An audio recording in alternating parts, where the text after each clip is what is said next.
Pemirsa, konferensi tingkat tinggi Grup 20 atau KTT G20 yang digelar di New Delhi, India telah resmi ditutup pada 10 September 2023. G20 yang merupakan forum beranggotakan 20 negara atau kawasan dengan perekonomian terbesar di dunia, sekaligus merepresentasikan kekuatan ekonomi dan politik dunia itu, telah menyepakati konsensus terhadap deklarasi pemimpin G20 New Delhi.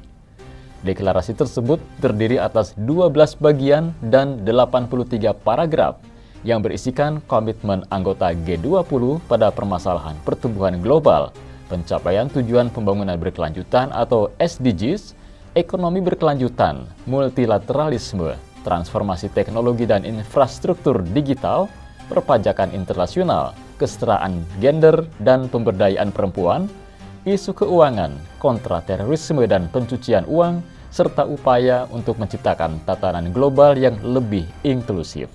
Selain itu, pertemuan tersebut juga menghasilkan sejumlah dokumen konsensus yang merupakan poin penting dalam KTT G20 kali ini.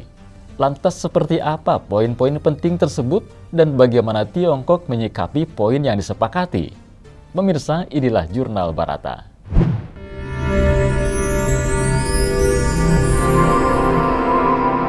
Jurnal Barata.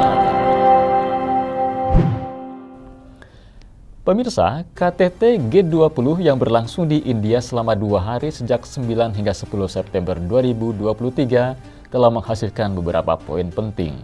Pertama, G20 sepakat Uni Afrika, African Union, AU, bergabung dengan G20. Ini berarti kelompok yang beranggotakan 55 negara Afrika telah secara resmi menjadi anggota tetap G20 untuk membuat grup tersebut lebih terwakilkan, karena selama ini hanya Afrika Selatan yang menjadi anggota G20.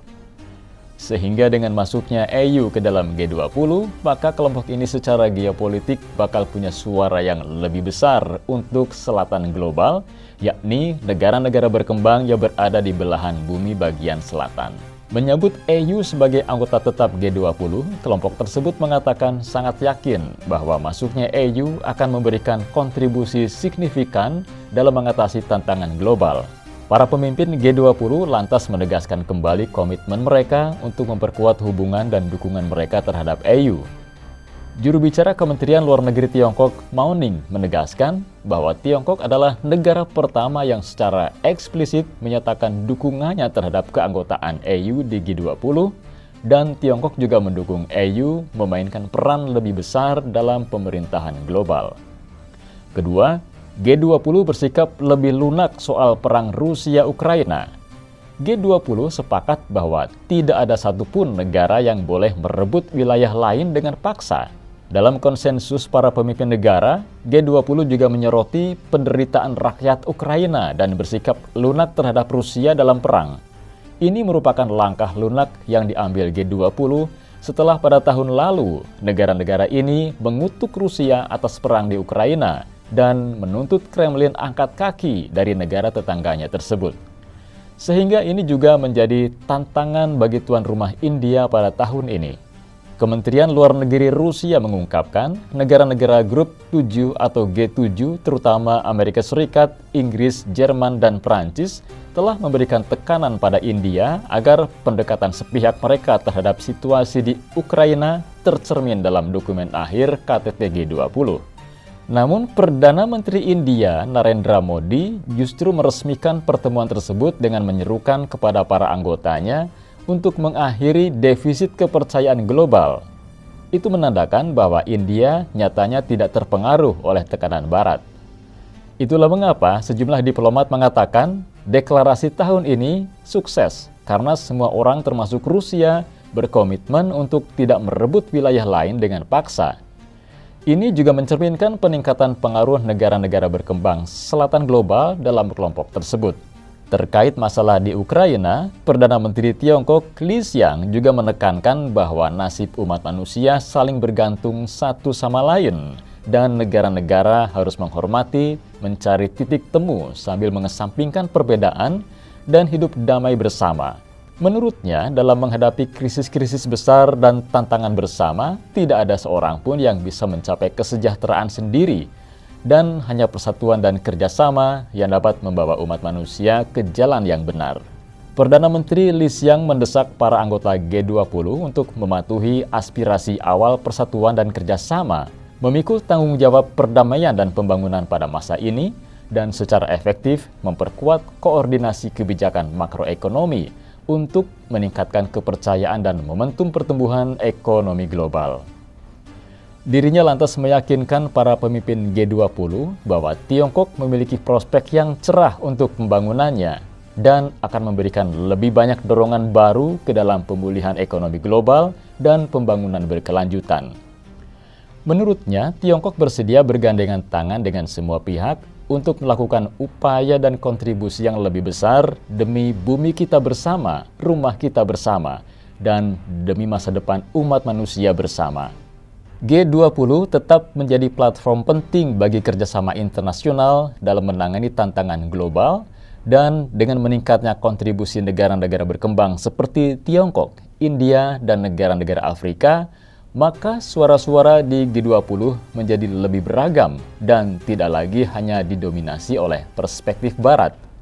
Konsekuensinya, Amerika Serikat berusaha untuk mendapatkan kembali kendali atas mekanisme multilateral dan menggunakannya untuk menjalankan strategi persaingan negara-negara besar. Namun, komunitas internasional tidak akan menyambut upaya ini. Ketiga, India bersama dengan Amerika Serikat dan Arab Saudi sepakati proyek jalur kereta api. Dalam rencana tersebut akan dibangun jalur kereta api dan pelabuhan antara Timur Tengah dengan Asia Selatan yang terhubung ke Eropa. Ini merupakan kerjasama yang ditawarkan Amerika Serikat guna melawan pengaruh inisiatif Sabuk dan Jalan atau BRI Tiongkok yang telah menjajaki infrastruktur global.